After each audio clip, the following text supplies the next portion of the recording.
নমস্কার বন্ধুরা। ভারতের রাজধানী দিল্লিতে যুদ্ধ পরিবেশ কেন? কেন দিল্লির সঙ্গে হরিয়ানা, উত্তরপ্রদেশ এবং অন্যান্য রাজ্যের যে সীমান্ত সড়কগুলো রয়েছে সেই সীমান্ত এলাকাগুলোতে কাঁটা তারের বেড়া লাগিয়ে ব্যারিকেড তৈরি করে কাকে আটকানোর চেষ্টা করা হচ্ছে? হঠাৎ করে দেশের মধ্যে এমন কি হলো যে দেশের ভেতরেই দুটো রাজ্যের মাঝখানে সীমান্তের মতন আপনার বাধার প্রাচীর তৈরি করা হচ্ছে? কেন আজকে সারাদিন ধরে সমস্ত সর্বভারতীয় সংবাদ মাধ্যমে, টিভি চ্যানেলগুলোতে সংবাদ ভেসে এসেছে পুলিশ টিয়ার গ্যাস, কাঁদানে গ্যাস ব্যাপকভাবে ছুড়েছে, কোথাও কোথাও লাঠিচার্জ করেছে দেশের নাগরিকদের ওপরে? কেন কি জানেন? কারণ হলো দেশের প্রায় 200টির মতন কৃষক সংগঠন, ফার্মার্স ইউনিয়ন, তারা দিল্লি অভিযানের ডাক দিয়েছে। তারা দিল্লি চলো, একসময় নেতাজি সুভাষচন্দ্র বসু আপনার সিঙ্গাপুরে বসে সেখানে আজাদ হিন্দ ফৌজের সহকর্মীদের উদ্দেশ্যে দিল্লি চলো অভিযানের ডাক দিয়েছিলেন, যেখানে দেশের ওপরে জগদ্দল পাথরের মতন চেপে বসে থাকা ইংরেজ শক্তিকে উৎখাত করার জন্য। এবং দিল্লি মানে দেশের রাজধানী, দিল্লি দখল করা মানে ভারতকে মুক্ত করা। আর এবারে কৃষক সংগঠনগুলো দিল্লি চলো ডাক দিয়েছে এমএসপির দাবিতে। এমএসপি মানে ম্যাক্সিমাম সাপোর্ট প্রাইস, কৃষিজাত যে উৎপাদিত সামগ্রী রয়েছে সেগুলির উপযুক্ত মূল্য যাতে কৃষকদের কোনো ক্ষতি না হয় তার জন্য এমএসপির ব্যবস্থা রয়েছে। সে সম্বন্ধে ডিটেইল অন্য ভিডিওতে বলা যাবে, এখানে বিস্তারিত বলতে গেলে আমরা খেয়ে হারিয়ে ফেলব। তাছাড়া কৃষকদের যে কৃষি লোন রয়েছে সেই কৃষি ঋণগুলো মকুব করা, কৃষকদের বিরুদ্ধে যে সমস্ত মামলাগুলো রয়েছে সেগুলো প্রত্যাহার করা, ইত্যাদি ইত্যাদি 13টির মতন দাবি তারা ভারত সরকারের কাছে রেখেছে। সেই দাবিগুলোর সমর্থনে, দাবিগুলো আদায়ের জন্য তারা দিল্লি অভিযানে ডাক দিয়েছিল। কিন্তু ভারত সরকার সিদ্ধান্ত নিয়েছে কৃষকদের এই আন্দোলন দিল্লিতে যাতে কোনোভাবে পৌঁছতে না পারে, কৃষকদেরকে দিল্লির সীমান্তেই আটকে দিতে হবে। শুধু তাই না, হরিয়ানা সরকার সিদ্ধান্ত নিয়েছে পাঞ্জাব থেকে যে কৃষকরা আপনার ট্রাক্টর নিয়ে দিল্লি অভিযানের উদ্দেশ্যে রওনা দিয়েছে, তাদেরকে দিল্লিতে আসার আগে হরিয়ানা সীমান্তেই তাদেরকে আটকে দেওয়া হবে। তাদেরকে আটকে দেওয়া হয়েছে। সারাদিনে প্রচুর তাদের ওপরে কাঁদানি গ্যাসের শেল ফাটানো হয়েছে এবং চারিদিক ধোয়া হয়ে গেছে। দিনের বেলাও অনেক জায়গাতে অন্ধকারের মতো পরিবেশ তৈরি হয়েছে। মানুষ হাঁপাতে হাঁপাতে দৌড়ে এদিকে ওদিক পালিয়েছে। কোথাও কোথাও তাদের ওপর লাঠিচার্জও করা হয়েছে। এখন কৃষক সংগঠনগুলো, এই 200টি সংগঠনের বাইরে আরো অনেক বড় বড় সংগঠন রয়েছে যারা এই আন্দোলনের অংশীদার হচ্ছিল না। তাদের মধ্যে কিছু কিছু মত পার্থক্য ছিল, তারাও সবাই সবার সঙ্গে যোগাযোগ করেনি। হয়তো ইগোর ব্যাপারও থাকতে পারে, কোনো না কোনো কারণে তারা সংঘবদ্ধ হয়নি সবাই। এবার যে সংগঠনগুলো এই আন্দোলন থেকে দূরে ছিল তারাও বলে দিয়েছে যে এই আন্দোলনের ওপরে যদি দমনপীড়ন হয় তাহলে তারাও আন্দোলনে অংশ নেব এবং তাদের সমর্থন এই আন্দোলনের প্রতি পূর্ণরূপে রয়েছে। আগামী মাস থেকেই, সম্ভবত মার্চ মাস থেকে শুরু হয়ে যাবে লোকসভা নির্বাচন। আশা করা হচ্ছে এই মাসের মধ্যে, ফেব্রুয়ারিতেই নির্বাচনের আপনার দিনক্ষণ ঘোষণা করা হবে। তাহলে মার্চ, এপ্রিল, মে এই 3 মাসে দেশের লোকসভা নির্বাচন অনুষ্ঠিত হবে। এই নির্বাচনের আগে গত 22শে জানুয়ারি রাম মন্দিরের উদ্বোধন হয়েছে। রাম মন্দিরের উদ্বোধনের পর বিজেপি খুব স্বাভাবিকভাবেই এর বেনিফিট পাওয়ার জন্য ব্যাপকভাবে প্রচার শুরু করেছে এবং সারা দেশে এমন একটা বাতাবরণ, এমন একটা ধারণা তৈরি হয়েছে যে শুধু রাম মন্দিরের উদ্বোধনের কারণেই বিজেপি একক সংখ্যাগরিষ্ঠতা অবশ্যই হবে। 300-র বেশি, প্রধানমন্ত্রীর ভাষা 370টি মিনিমাম সিট বিজেপি পাবে। অনেকেই এই বক্তব্যে বিশ্বাস করে সেই অনুযায়ী আত্মবিশ্বাসী হয়ে গেছিল, বিশেষ করে যারা বিজেপি সমর্থক। আবার বিজেপির যারা বিরোধী তাদের মধ্যেও একটা হতাশার বাতাবরণ তৈরি হয়েছিল। জ্ঞানব্যাপী মসজিদের মধ্যে একটি অংশে পুজো দেওয়ার জন্য হিন্দুদের অধিকার দেওয়ার পরে আদালত কর্তৃক তারপর তাদের উৎসাহ আরো অনেক গুণ বেড়ে গেছিল। এরপরে এই গত কিছুদিনের মধ্যে দেখা গেছে মহারাষ্ট্র থেকে শুরু করে বিভিন্ন জায়গাতে, বিভিন্ন রাজ্যে কংগ্রেস থেকে এবং অন্যান্য দলগুলো, বিরোধী দলগুলো থেকে অনেক প্রভাবশালী নেতা আপনার নিজের দল ছেড়ে বিজেপিতে যোগ দিয়েছে, কেউ কেউ এনসিপিতেও যোগ দিয়েছেন। এনসিপি মানে শারদ পাওয়ারের এনসিপি না, যে এনসিপিটা বিজেপির সঙ্গে আছে।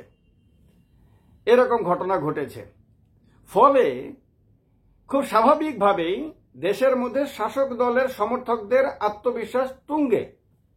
তারা নিশ্চিতই হয়ে গেছে যে এনডিএ 400-র বেশি আসন পাবে, বিজেপি একা 370, না হলেও 350 মিনিমাম আসন পাবে।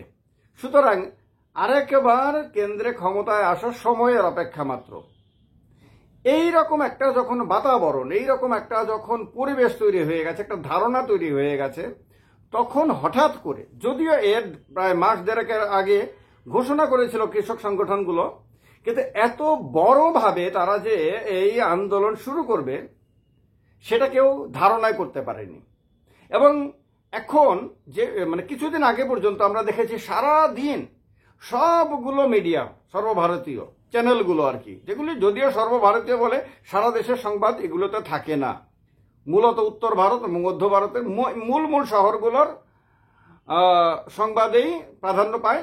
এবং বড় বড় নেতারা যারা সর্বভারতীয় ক্ষেত্রে আপনার স্টার, তাদের সংবাদই, তাদের এই বমি করা কথাবার্তাই সারাদিন সারা দেশের মানুষকে শুনতে বাধ্য করা হয় এই সমস্ত চ্যানেলে।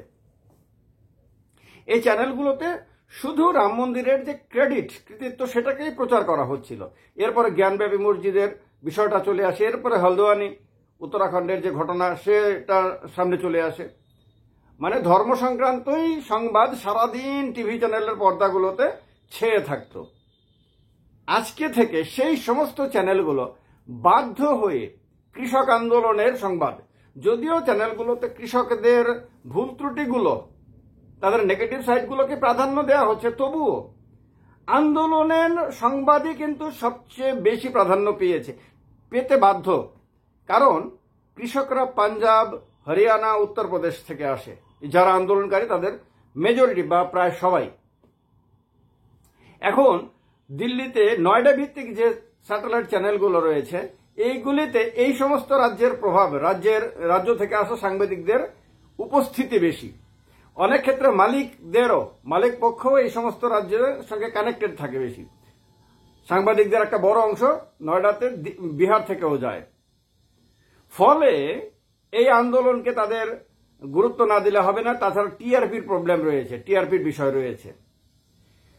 এবং এই লোকসভা নির্বাচনের আগে এই আন্দোলন, যেটাকে কৃষকরা বলছে যে এবারের এই আন্দোলন, তারা যতক্ষণ পর্যন্ত না তাদের দাবিগুলো পূর্ণ হবে ততক্ষণ পর্যন্ত তারা আন্দোলন চালিয়ে যাবে। এবং তারা 6 মাসের সমস্ত রেশন ব্যবস্থা, খাবার দাবার, অন্যান্য সামগ্রী সমস্ত কিছু তারা ট্র্যাক্টরে করে সঙ্গে নিয়ে তারা এই অভিযানের ডাক দিয়েছে, অভিযান শুরু করেছে। কোনো জায়গাতে 10,000 12,000 লোক জমায়েত হয়েছে বলা হচ্ছে, কোনো জায়গাতে একটু কম বেশি এরকম। দিল্লির যে সীমান্তগুলো রয়েছে, তিকরি বর্ডার রয়েছে, সিংঘু বর্ডার রয়েছে, গাজীপুর বর্ডার রয়েছে, আমি বিভিন্ন সময় এই সমস্ত এলাকাগুলোতে গেছি। এই সমস্ত সীমান্তগুলোতে কাঁটাতারের বেড়া দিয়ে দেওয়া হয়েছে। আপনি দেখলে পরে আপনার অনেক সময় ভ্রম হতে পারে যেটা ভারত বাংলাদেশ সীমান্ত, না ভারত পাকিস্তান সীমান্ত, না দিল্লি উত্তরপ্রদেশ বা দিল্লি হরিয়ানা সীমান্ত, বুঝতে আপনার হয়তো কষ্ট হতে পারে। এছাড়া বড় বড় সিমেন্টের বোল্ডার দেওয়া হয়েছে, বড় বড় বল্লমের মতন কিল বলা হয় হিন্দিতে, এগুলিকে দিয়ে দেওয়া হয়েছে নানান রকম ভাবে। এছাড়া হিউজ পরিমাণ 50,000-এর মতন নাকি আপনার পুলিশ, আধা সামরিক বাহিনী ইত্যাদি মোতায়েন করা হয়েছে। অনেক দেশে সমগ্র দেশের যে সেনাবাহিনী তা 50,000 না, শুধু এই আন্দোলনকে আটকানোর জন্য 50,000-এর মতন আপনার বাহিনী, আধা সামরিক এবং পুলিশ বাহিনী মোতায়েন করা হয়েছে। এই সবগুলি কৃষক আন্দোলনটাকে এই সময়ে আটকানোর জন্য।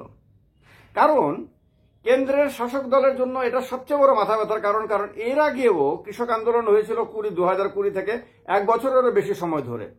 সেই আন্দোলনের সামনে শেষ পর্যন্ত কেন্দ্র সরকারকে মাথা নত করতে হয়। 3টি কৃষি বিলকে সেগুলিকে প্রত্যাহার করতে হয় শেষ পর্যন্ত। এইবারের আন্দোলনেও যদি লোকসভার আগে এই আন্দোলন যদি ব্যাপকভাবে বিস্তার লাভ করে ফেলে, যদি সবগুলো কৃষক সংগঠন এসে ঝাঁপিয়ে পড়ে, যদি আগের চেয়েও বেশি সংখ্যক যুব সমাজ যদি তাতে অংশগ্রহণ করে, তাহলে কিন্তু এই আন্দোলন বিশাল রূপ নিতে পারে। এবং এই রাম মন্দিরের উদ্বোধন থেকে শুরু করে বিভিন্ন কারণে যে বিজেপি এনডিএ 400-র মতন আসন পেয়ে কমফোর্টেবলি খুব দারুণভাবে আর একবার ক্ষমতায় আসবে বলে আত্মবিশ্বাসী হয়েছিল, এবং যার একটা বড় কারণ হলো যে উত্তর ভারত এবং মধ্য ভারতে ম্যাক্সিমাম আসন বা প্রায় সবই আসন তারা দখল করে নেবে বলে তারা আত্মবিশ্বাস হয়ে গেছিল। সেই জায়গাটাতে কিন্তু বিরাট বড় ধাক্কা লেগে যেতে পারে। কারণ এই সমস্ত অঞ্চলগুলোতে কৃষকদের প্রভাব ব্যাপক। এক তো হলো পাঞ্জাবে কৃষকরা তো আপনারা অনেকেই হয়তো জানেন, অত্যন্ত ধনী, সাধারণ কৃষক থেকে ধরে অত্যন্ত ধনী কৃষকরা রয়েছে। কৃষি প্রধান রাজ্য পুরোপুরি, সারা ভারতবর্ষকে বলা যায় এরা খাওয়ায়, পাঞ্জাব, হরিয়ানা, উত্তরপ্রদেশ, এই রাজ্যগুলো।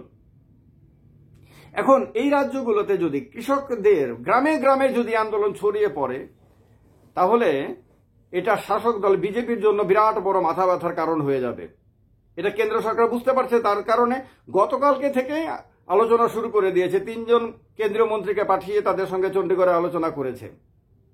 এই আলোচনা যদিও ফলপ্রসূ হয়নি এখনো পর্যন্ত, কিছু কিছু দাবি কেন্দ্র সরকার মেনেছে, কিন্তু মূল দাবি এমএসপির দাবি তারা মানতে পারছে না। কারণ মানা সম্ভব না, 4 লক্ষ কোটি টাকার বেশি অর্থ লাগবে নাকি বলা হচ্ছে। এই বিশাল অর্থের বোঝা কেন্দ্রীয় সরকার হয়তো মাথায় নিতে চাইছে না। আর তাছাড়া এই আন্দোলনকে এই মুহূর্তে যদি সফল করে দেওয়া হয়, তাহলে অনেক দিকে সমস্যা হতে পারে রাজনৈতিকভাবেও। তার কারণে এই দাবি কেন্দ্র সরকার মানবে বলে মনে হচ্ছে না। আর কৃষকরা এই দাবি না মানলে তারা ঘরের মধ্যে ফিরে যাবে না, আরো বেশি সংখ্যায় তারা বেরিয়ে আসবে। ফলে এই নির্বাচনের আগে আগামী কয়েক মাস যে কাজগুলো এখনো পর্যন্ত কোনো বিরোধী দল করতে পারেনি, ভারতবর্ষে কোনো বিরোধী দল সাধারণ মানুষকে নিয়ে কোনো আন্দোলন তৈরি করতে পারেনি, শাসক দলকে তেমন কোনো বড় চ্যালেঞ্জই দিতে পারেনি, বরং শাসক দলের চ্যালেঞ্জের সামনে সবাই মেরুদণ্ড বাঁকা করে দিচ্ছে, নতজানু হয়ে যাচ্ছে। সেই জায়গাতে কৃষকরা, যারা আমাদের জন্য অন্ন যোগায়, যারা প্রত্যেকের দিন মাটির সঙ্গে কথা বলে, সে কৃষকরা এত বড় আন্দোলন দাঁড় করিয়ে দিয়েছে আজকে থেকেই, যার জন্য সরকার বাধ্য হয়ে তাদের উপর কাঁদানে গ্যাসের শেল ফাটাচ্ছে, একের পর এক লাঠিচার্জ করতে বাধ্য হয়েছে কোথাও।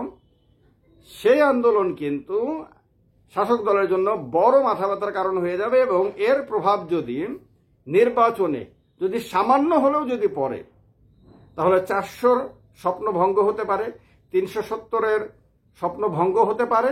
এবং মনে রাখতে হবে, উত্তরপ্রদেশ, হরিয়ানা, পাঞ্জাব, মধ্যপ্রদেশ, বিহার, এই রাজ্যগুলোতে যদি একটু বেশি প্রভাব পড়ে যায়, তাহলে 272-এর স্বপ্নও কিন্তু ধাক্কা খেতে পারে। এই সম্ভাবনা কিন্তু কোনোটাই উড়িয়ে দেওয়া যায় না। বিরোধী দলগুলো এখন এই আন্দোলনকেই আশ্রয় করতে চাইছে এই কারণে, যেখানে তারা নিজেরা অক্ষমতার পরিচয় দিয়ে দিয়েছে ইতিমধ্যে, যেখানে তারা নিজেরা বিচ্ছিন্ন হয়ে আছে এখনো পর্যন্ত, সেই জায়গাতে তাদের মনের মধ্যে সামান্য হলেও আশার সঞ্চার করেছে এই কৃষক আন্দোলন। এখন দেখার বিষয়, এই কৃষক আন্দোলনকে কেন্দ্র করে দিল্লির সীমান্তে যে যুদ্ধ পরিস্থিতি তৈরি করে দেওয়া হয়েছে, এবং হরিয়ানা পাঞ্জাব সীমান্তে যেরকম এক ধরনের কি বলবো, যে কৃষকদের ওপর কেন্দ্রীয় সরকারের তরফে এই কাঁদানে গ্যাসের শেল ফাটানোর যে প্রতিযোগিতা শুরু হয়েছে, তা কোন জায়গায় গিয়ে দাঁড়ায়, তা আগামী কয়দিনের মধ্যে বোঝা যাবে আন্দোলন কোন দিকে যাচ্ছে। এই আন্দোলন যদি বিশাল আকার ধারণ করে, তাহলে তার প্রভাব নির্বাচনে পড়তে বাধ্য। এই কারণে বিজেপিও চাইবে না এই আন্দোলন দীর্ঘদিন চলুক, বা এই আন্দোলন চলুক। তার জন্যই আজকে প্রথম দিন থেকেই এই আন্দোলনের ওপরে আপনার শেল ফাটানো শুরু করে দিয়েছেন। আর আন্দোলনকারীরা চাইবে না যে তাদের দাবি না মানলে তারা ঘরে ফিরে যাক। এই অবস্থাতে এই আন্দোলন কোন জায়গায় যায় দেখার জন্য আমাদের অবশ্যই অপেক্ষা করতে হবে। বন্ধুরা, আপনারা অবশ্যই কমেন্ট বক্সে কমেন্ট করে জানাবেন কৃষক আন্দোলনকে আপনারা কি দৃষ্টিতে দেখেন।